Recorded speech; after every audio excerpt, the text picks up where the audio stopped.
tidak ada pertentangan antara keterangan ahli fikih dengan ahli kesehatan medis. Karena keterangan itu adalah nyifati sifat zahir.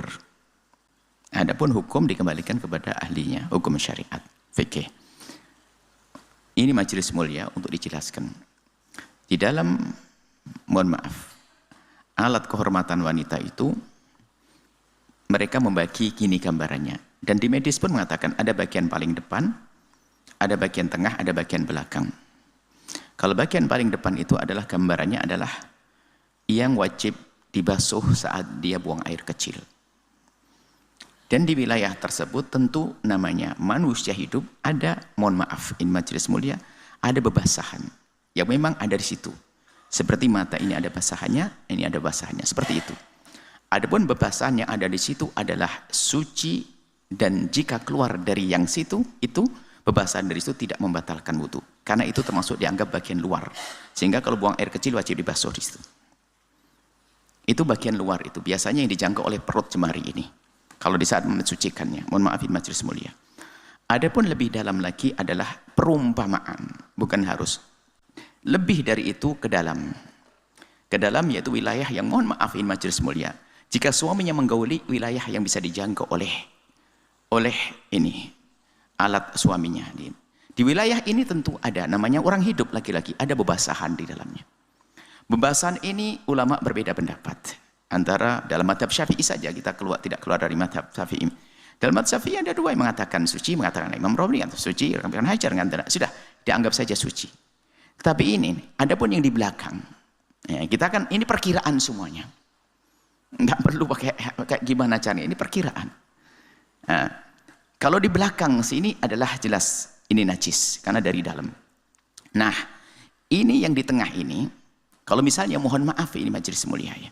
Kalau seandainya ada tersentuh karena sesuatu apa, ini dianggap suci yang tengah ini menurut sebagian ulama ya. Kita sebut dari perbedaan Imam Romli, Ibnu Hajar. Anggap saja ikut Romli, suci gitu saja, suci.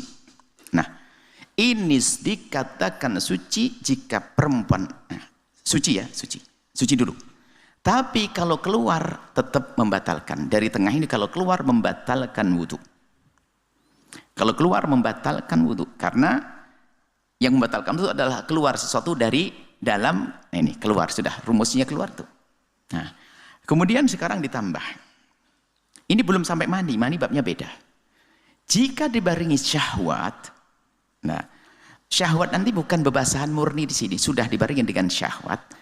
Maka dengan adanya syahwat yang bergolak itu, maka akan muncul cairan baru yang disebut namanya madhi. Maka yang semula suci menjadi najis karena ada madhi di sini. Nah, kalau gambaran di para ahli fikih, jika ada seorang suami menggauli istrinya, kemudian bebasan yang ada di kemaluan laki-laki itu tidak najis, gambarannya memang di saat perempuan tidak ada syahwat waktu itu. Ya mungkin sekali ada perempuan yang frigid dan sebagainya sehingga tidak ada syahwat, bisa saja seperti itu. Jangan mengatakan tidak ada. Ini adalah gambaran. Selagi ada syahwatnya, maka cairan yang keluar bersama syahwat itu disebut sebagai madhi. Bersama syahwat. Bukan keluar karena syahwat, bersama syahwat namanya madhi. Sama laki-laki juga demikian, di saat ada cairan keluar karena syahwat, itu namanya madhi. Dan keluarnya membatalkan wudu sekaligus najis. Ini beda. Adapun mani adalah keluar cairan bersama tuntasnya syahwat. Itu bukan bersama syahwat. Jadi bersama tuntasnya syahwat, itu namanya mani. Kalau mani itu nanti adalah suci. Mani adalah suci. Cuman gambaran mani hanya cerita sucinya mani. Tentunya dengan catatan di saat tidak bercampur dengan madhi maka mani itu suci. Ini pembahasan mani. Mengatakan mani suci itu kan ya laqad karramna bani Adam dalam mazhab Syafi'i dan jumhur ulama. Kecuali mazhab Imam Abu Hanifah yang mengatakan mani itu najis. Jadi mani adalah suci seperti itu. Kalau pertanyaan tadi, Anda tidak khawatir selagi Anda bukan tuntasnya syahwat. Mohon maaf. Kalau tuntasnya syahwat bagi seorang perempuan sama laki-laki sama. Di saat menemukan puncak tuntasnya syahwat sehingga setelah itu menjadi reda semuanya, syahwatnya menjadi hilang, reda, itu namanya mani. Ya, tuntasnya syahwat. Nah, ya. Itu kalau tuntasnya syahwat keluar, itu namanya air mani, dan mani adalah suci. Adapun ditanyakan, itu kan belum sampai tuntasnya bersama syahwat, bergolaknya syahwat, kemudian ada cairan, maka bagi laki atau perempuan itu disebut madhi, dan madhi adalah najis. Keluar dari kaum laki-laki menjadikan batal wudunya, keluar bagi kaum perempuan juga batalkan wudunya. Tapi tidak wajib mandi. Tidak wajib mandi. Ada perempuan pernah suatu ketika bertanya, tidak mengerti, setiap ada cairan dipikir adalah mani, maka mandi besar terus. Sehingga tampak mukanya pucat, karena sehari mandi 5 kali. Padahal itu hanya sekedar keputihan. Ya. Itu salahnya sendiri, jarang ngaji. Jangan disalahkan yang lainnya. Makanya suruh ngaji. Itu bukan mani, Bu Solehah, Mbak Solehah. Itu bukan mani. Mani itu harus dibarengi dengan hentakan. Satu rasa yang sangat berbeda, bukan seperti orang nahan air kencing.